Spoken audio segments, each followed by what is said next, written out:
Alors, nous sommes aujourd'hui le 23 novembre 2014 et je tiens à rendre grâce et gloire à Dieu, notamment en commençant par un passage biblique que nous sommes bon nombre à connaître, à chérir, à beaucoup aimer, qui est celui de Jean 3, verset 16 à 17, qui nous dit, je cite le verset 16 en particulier, car Dieu a tant aimé le monde et donc les hommes. C'est la manière de le citer. Vous n'hésitez pas à les lire comme il est textuellement écrit dans votre Bible.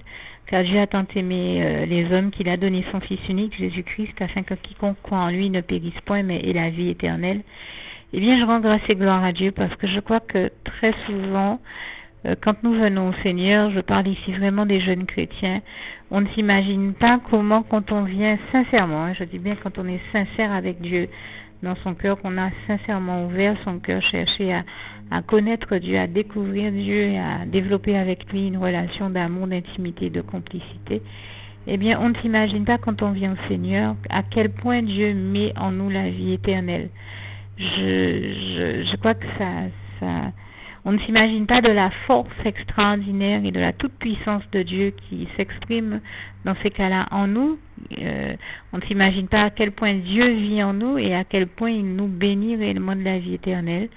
À quel point Dieu vit en nous et bien, je crois que l'un des passages là aussi qui nous le démontre bien, c'est un Jean 4, verset 4 qui dit « Car celui qui vit en nous, Dieu, est plus grand que celui qui est dans le monde. » Et bien sûr, nous savons que celui qui est dans le monde, c'est l'ennemi, le diable, qui est vaincu, qui est déchu, et puisqu'on l'appelle ange déchu, et toute la gloire en revient à Dieu, à Jésus, à son Saint-Esprit, à Dieu qui est l'éternel vainqueur du diable, et qui a démontré sa toute-puissance en permettant que Jésus ressuscite le troisième jour après être passé sur la croix. C'est-à-dire que, comme j'aime à le dire, si les portes de la mort, le séjour des morts n'a pas prévalu sur Jésus-Christ, son Fils, c'est bien que Dieu est tout-puissant, puisqu'il a fait en sorte que la mort ne l'emporte pas sur Jésus, que même le séjour des morts ne puisse pas garder Jésus-Christ en son sein, mais bien que Jésus-Christ en ressorte triomphant avec la clé du séjour des morts, ce qui démontre la toute-puissance de son Père l'Éternel, notre merveilleux Dieu d'amour et tendre Père céleste, à nous aussi, nous qui avons choisi de le suivre, comme Jésus nous invite à le suivre en Jean 8, verset 12, et de lui obéir et de faire sa volonté. Et donc je tiens notamment en passant par les eaux du baptême, comme ce passage de Marc 16, verset 16 nous y invite vivement, et que je vous invite à lire si vous ne le connaissiez pas. Et donc je veux dire que je veux témoigner ici de comment on ne s'imagine pas à quel point la toute-puissance de Dieu est véritable et se manifeste à travers nous, comment Dieu vit en nous, et comment, là encore, c'est un élément qui nous permet de découvrir sa gloire, de découvrir avec quelle ampleur Dieu nous a bénis, Dieu nous a enrichis, à quel point il enrichit nos vies, de quelle force surnaturelle et extraordinaire il nous bénit. Je pense à ce passage du psaume 29, verset 11 qui dit « Car l'Éternel est celui qui bénit son peuple, qui lui donne la force et qui le rend heureux. » Là encore, je dis ce passage à ma manière, encore une fois, n'hésitez pas à ouvrir vos Bibles et à bien regarder comme sont textuellement écrits tous les passages que je peux venir à citer. Mais en tout cas, je tenais à rendre grâce et gloire à Dieu parce que cette semaine encore, j'ai fait l'expérience de cette réalité-là. Et c'est celle-ci que je venais ici partager avec vous et vous témoigner. Alors, de manière générale, je n'aime pas dire que je n'aime pas, comme beaucoup de chrétiens, à parler du fait que je sois en jeûne, parce que c'est même quelque chose que je fais presque toujours l'effort de ne jamais dire, dans la mesure où je pense souvent à ce passage où en substance, c'est l'idée du texte, je ne pourrais même pas le citer ici textuellement, ce passage qui nous invite à ne pas faire comme les pharisiens et donc à ne pas substantiellement à ne pas crier sur les toits quand nous sommes en jeûne que nous le sommes. Donc ça fait partie des choses dont je n'aime pas parler, dont les chrétiens ne parlent rarement.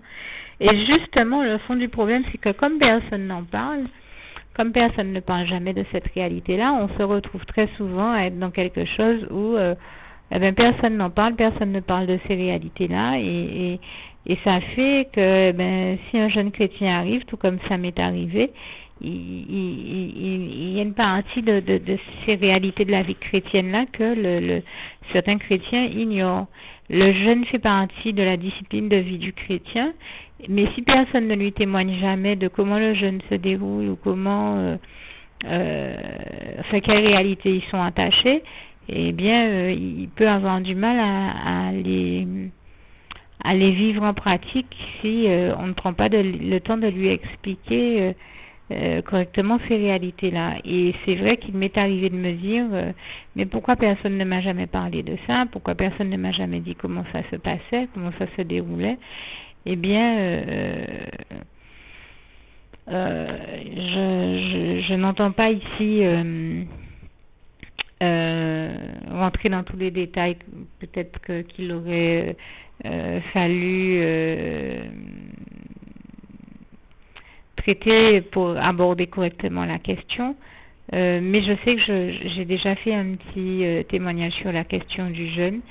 Si je le retrouve, j'essaierai de l'afficher sur ma page avec ce document-là.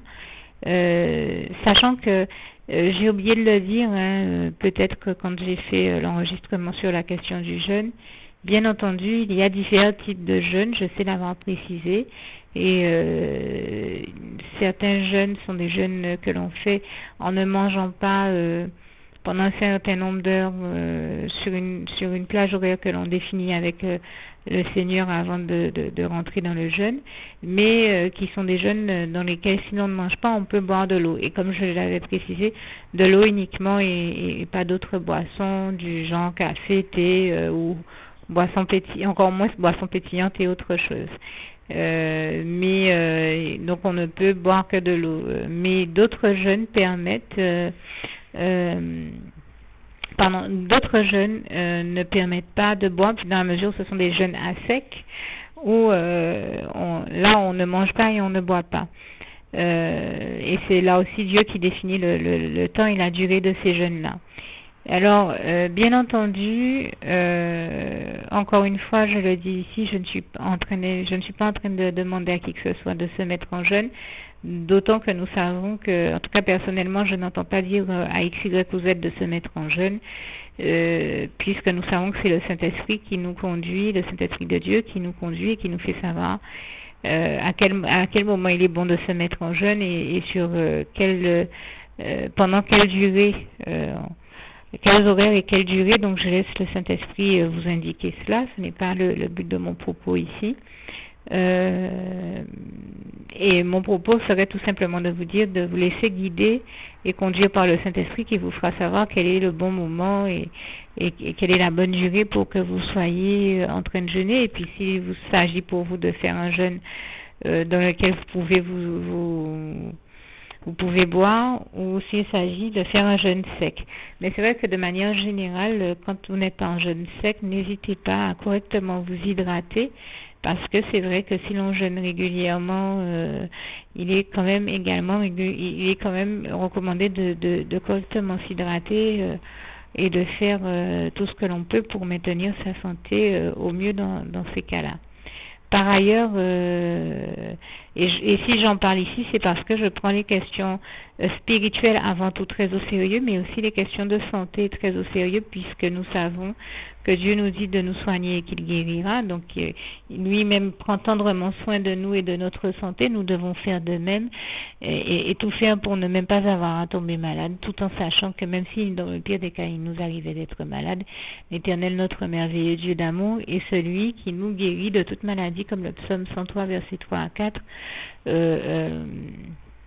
nous le rappelle. Mais ici, je ne veux pas parler de maladie, simplement parler de guérison en disant que c'est Dieu qui nous guérit de tout ce dont nous avons besoin de l'être, et je lui en rends grâce et gloire.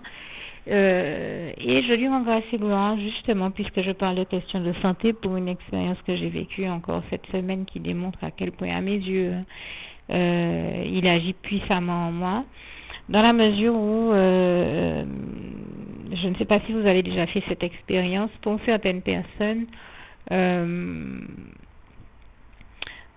si l'on va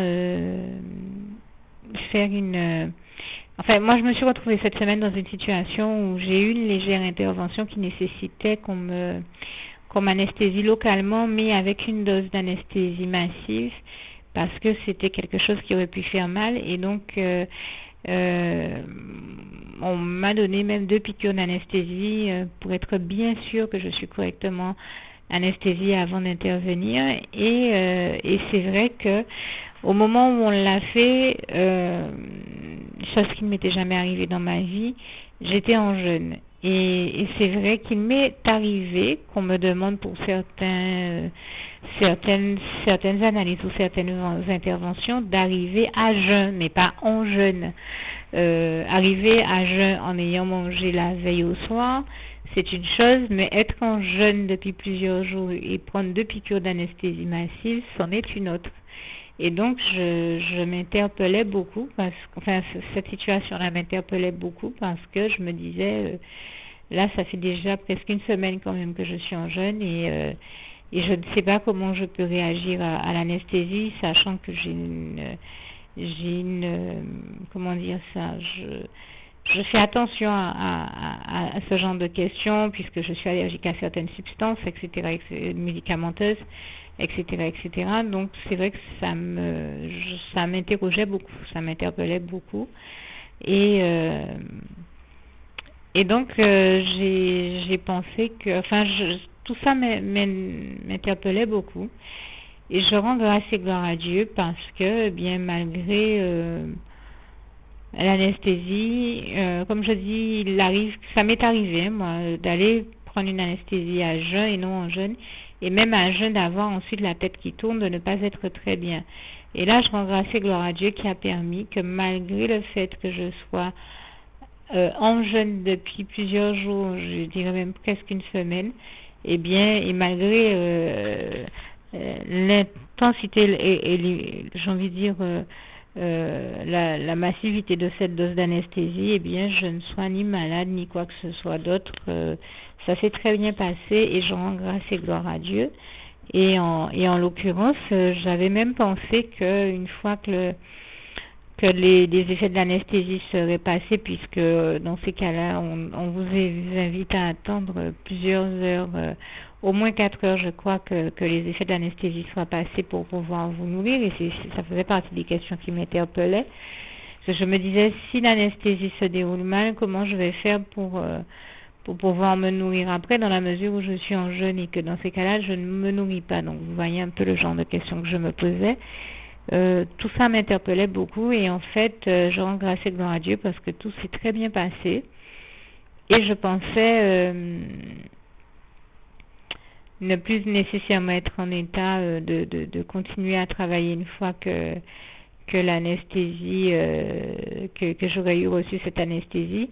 Mais déontologiquement, je me disais, j'ai encore du travail que j'aimerais terminer et donc si je vais bien, je vais continuer mon travail plutôt que de le laisser de côté. J'aurais préféré pouvoir terminer mon travail avant de dire que je me remets à manger, sachant que ce travail-là ne s'effectue qu'en étant en jeûne.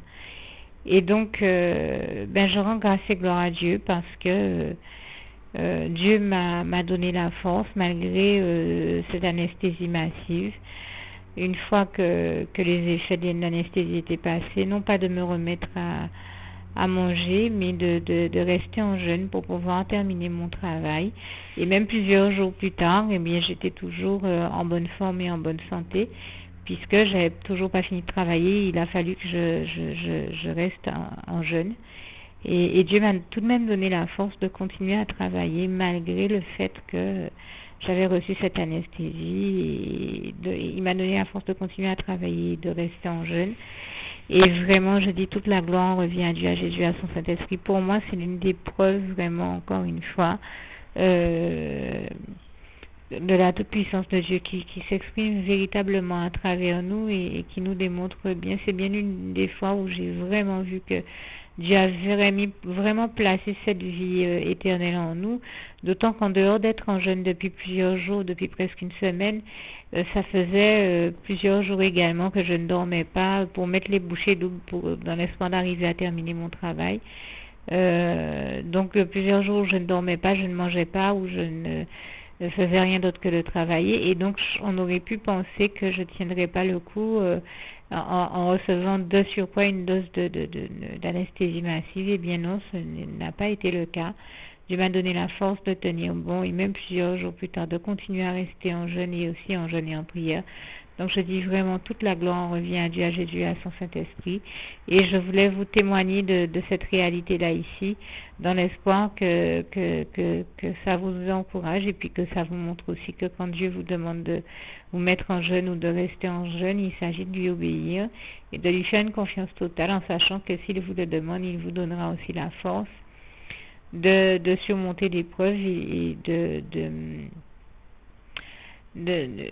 vous en sortir. Il vous la donnera toujours, d'autant que comme je me le suis toujours entendu dire, et je l'ai de toute manière expérimenté et que j'y crois fermement, Dieu ne nous donnera jamais d'épreuves qui soient au-delà de nos forces. Et je tenais à rendre grâce et gloire à Dieu, et je pense d'ailleurs à au moins 2 autres passages qui vont dans le sens de mon propos actuel. Romains 8 verset 31, si Dieu est avec nous, qui sera contre nous? Personne.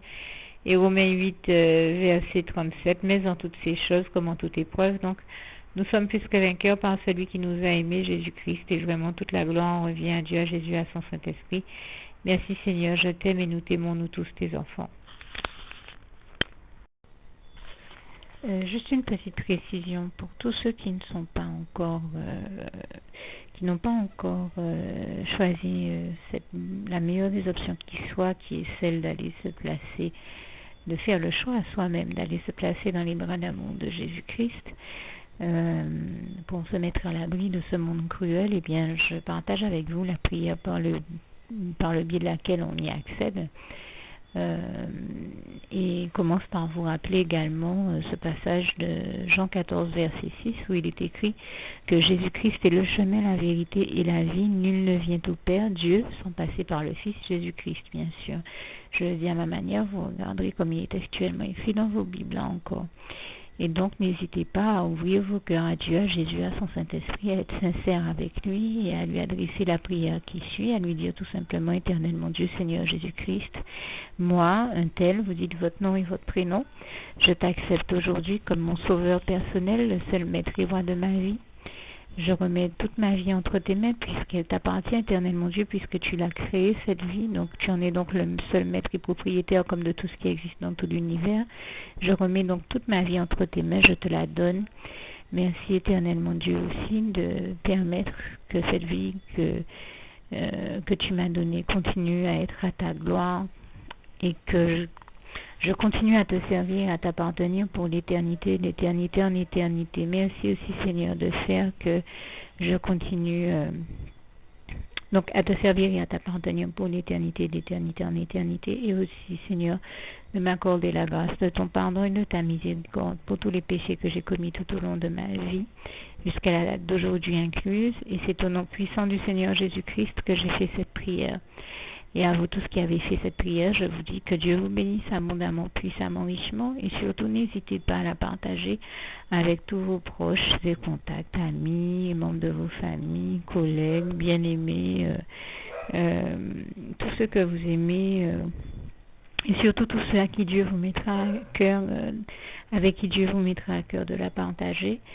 Et comme j'aime à le dire, si vous n'avez pas encore pris le temps de faire cette prière, comprenez bien que voilà, ça ne vous coûte rien de la faire, c'est gratuit, c'est indolore, et que voilà, vous n'êtes pas obligé de me croire, mais moi il m'est arrivé tout comme vous de devoir faire cette prière un jour dans ma vie, et quand on m'a proposé de la faire, je me suis dit, et si c'était vrai, et si c'était vraiment Dieu qui, par ce biais-là, m'appelait à lui et me demandait de lui donner ma vie, de l'accepter, c'était Jésus qui était en train de vraiment me tendre la main et qui était en train de me demander de l'accepter comme mon sauveur personnel, je ne pourrais pas passer à côté de l'occasion de lui dire oui, parce qu'il faut aussi que je reste ouvert ou ouverte à ce que Dieu peut avoir à me dire. Il faut que je garde mon cœur et mon intellect ouvert à ce que Dieu peut avoir à me dire, Donc je me suis dit, je ne peux pas courir le risque de passer à côté de mon éternité, de passer à côté des meilleures choses de la vie, surtout si le maître et créateur de la vie m'appelle et cherche à me sauver.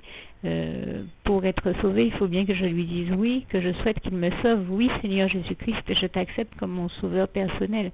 Et c'est le sens de cette prière. Et comme je dis, elle ne nous coûte rien à faire. Et puis surtout, moi je vous dis, du jour où je l'ai faite, j'ai vu Jésus changer ma vie en mieux sur tous les plans. Et donc je crois que ça ne vous coûte rien, ça ne vous coûte rien vous non plus de la faire et puis d'expérimenter, de regarder comment les choses vont se dérouler dans votre vie, de regarder Jésus changer votre vie en mieux, à vous aussi.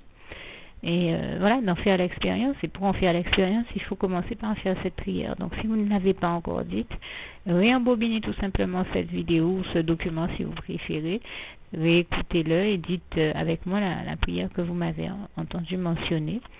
Et n'oubliez surtout jamais que tout est possible à celui qui croit en Dieu, en Jésus-Christ et en son Saint-Esprit, comme il est écrit en Marc 9, verset 23, et que tout est possible à Dieu, comme il est écrit en Marc 10, verset 27. Que Dieu vous bénisse donc et à bientôt.